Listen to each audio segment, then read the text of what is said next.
హైదరాబాద్ మహానగరం చారిత్రక సంపద, విభిన్న సంస్కృతులకే కాదు ఎన్నో విశిష్టతలు కలిగిన ఆలయాలకు ప్రసిద్ధి.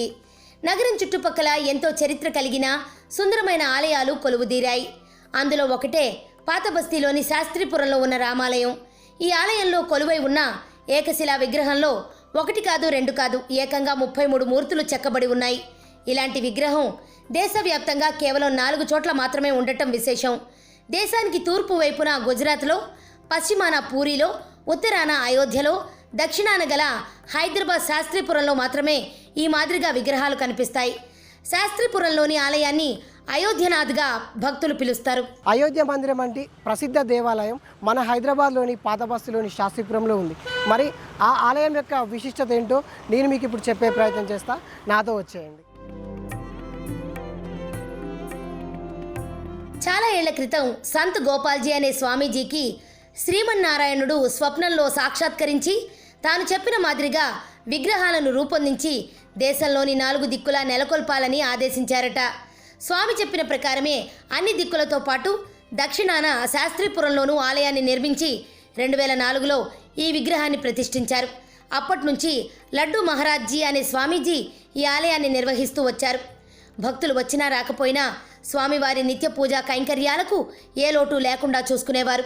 ఈ విగ్రహం యొక్క చరిత్ర ఏమిటంటే, మనకు స్వయంభూ మనువు ఎవరైతే ఉంటారో సతీ సమేతంగా శ్రీమన్నారాయణ ఉద్దేశించి తపస్సును ఆచరించగా శ్రీమన్నారాయణుడు ప్రత్యక్షమై వరం కోరుకో అని చెప్పగా ఆయన మనువు ఏమని కోరుకుంటాడంటే, నాకు పుత్ర సంతానంగా నీవే రావాలి అని. అంటే నారాయణుడు మనువుకి పుట్టడం అంటే మనువు యొక్క సంతానం అంతా కూడా మనుష్య సంతానమే. అయితే నారాయణుడు మనుష్యుడిగా జన్మించాల్సింది ఆయన ముందే నిర్ధారణ చేసుకొని ఉంటాడు. ఆయన శ్రీరాముడిగా మాత్రమే జన్మించాలని. అయితే ఆయన ఏదైతే అనుకుంటారో అదే మనువుకి చెప్తారన్నమాట. నేను శ్రీరాముడిగానే వస్తాను, నీ వంశంలోనే దశరథ మహారాజుకు పుడతాను అని.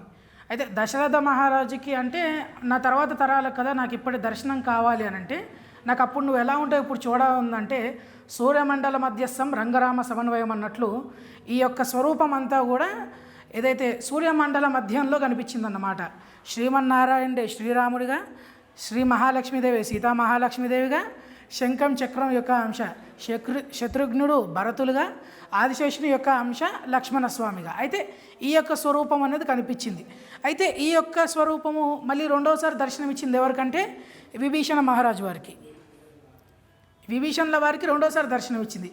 ఏ విధంగా అంటే, సీతారాములు పట్టాభిషిక్తమై ఉన్నటువంటి సమయంలో అందరికీ ఏదో ఒక కానుకలు ఇస్తూనే పోయారు. అయితే ఈ విభీషణుడు వచ్చేసి నాకు రాముడే కావాలని అడుగుతారు, నాకు శ్రీరామచంద్రుడే కావాలని అడిగితే శ్రీరామచంద్రుడు తన 20,000 పైనటువంటి అర్చామూర్తి అయినటువంటి శ్రీరంగనాథుని ప్రణవాకార విమానంతో కూడి ఉన్నటువంటిది విభీషణుల వారికి అప్పచెప్తారు. ఇది తీసుకో, ఇది నా స్వరూపంగా భావించు ఈ స్వామిని అంటే, ఈ విభీషణుల వారు ఏమంటారంటే, నేను అడిగింది రంగనాథుని కాదు శ్రీరాముని అని. అయితే మళ్ళీ ఏదైతే స్వయంభూ మనువుకి చూపించినటువంటి స్వరూపం ఉందో రెండోసారి దర్శనం ఇచ్చాడు. రంగడే రాముడు, రాముడే రంగడని.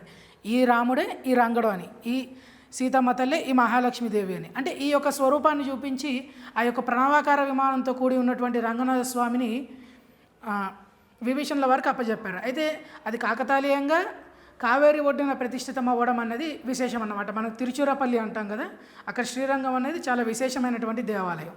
అక్కడ రాముడు అర్చించినటువంటి మూర్తి అన్నమాట అది. అయితే ఈ యొక్క విగ్రహం యొక్క చరిత్ర ఇది. అయితే 2 ఏళ్ల క్రితం లడ్డూ మహారాజ్జీ పరమపదించడంతో ఆలయం మూతబడింది. దీంతో ఇతర ప్రాంతాల నుంచి వచ్చి కొందరు భక్తులు విగ్రహాన్ని తమకిస్తే ఆలయం నిర్మించి పూజలు చేస్తామని స్థానికులను కోరారు. ఇంతటి ప్రాశస్త్యం కలిగిన విగ్రహాన్ని కాపాడుకోవాలన్న ఉద్దేశంతో స్థానిక యువకులంతా ఒక్కటై ఆలయ బాధ్యతలు చేపట్టారు.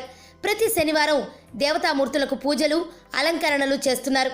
ఈ ఆలయం గురించి ఇటీవల సోషల్ మీడియాలో వైరల్ కావడంతో భక్తుల సంఖ్య కూడా పెరిగింది. ఇంత ప్రాచీనమైన దేవాలయం, ఇంత పవిత్రమైనదని తెలిసినప్పుడు ఎలా అనిపించింది మీకు? అంటే మనం అయోధ్య దాకా వెళ్ళాల్సిన పని లేదు, అలాంటి మూర్తిలింగమే ఇక్కడ ఉందని తెలిసినప్పుడు చాలా అదృష్టంగా అయితే భావించాను. ఎందుకంటే చాలా టైమ్స్ ఇంతవరకు నేను అయోధ్యకి ఒక్కసారి కూడా వెళ్ళలేదు. ఆ శ్రీరాముడు బ్లెస్సింగ్స్ వల్లే నాకు ఇక్కడ దగ్గరలో ఇలా ఉంది అనేసి అదృష్టంగా భావించాను. అయోధ్య వెళ్ళనవసరం లేదు అనేది కాదు, కానీ ఇక్కడ కూడా అంత ఉంది కాబట్టి అదృష్టంగా భావించి ఇక్కడికి రావడం జరిగింది. ఇక్కడికి వచ్చి దేవాలయాన్ని సందర్శించిన తర్వాత ఎలా అనిపించింది మీ అభిప్రాయం? గూస్ బంప్స్ వచ్చాయండి మొత్తానికి. ఎందుకంటే చాలా పురాతనమైనది అనేది అర్థమవుతుంది ఆ విగ్రహం చూడంగానే. అందులో ఉన్న విశిష్టత స్వామివారు మాకు తెలియజేయంగానే ఇంకా చాలా అదృష్టంగా భావించాను. ఇంకో కొత్త నా లైఫ్లో చెప్పాలి అంటే ఒక మ్యాజికల్ థింగ్ ఒకటి ఉంది.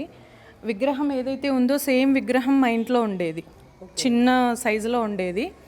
ఆ విగ్రహం డ్యామేజ్ అయిందని చెప్పేసి ఇంట్లో వాళ్ళు పూజించకుండా పక్కన పెట్టారు. మేము దాన్ని ఆట వస్తువుగా ఆడుకునే వాళ్ళం అనమాట.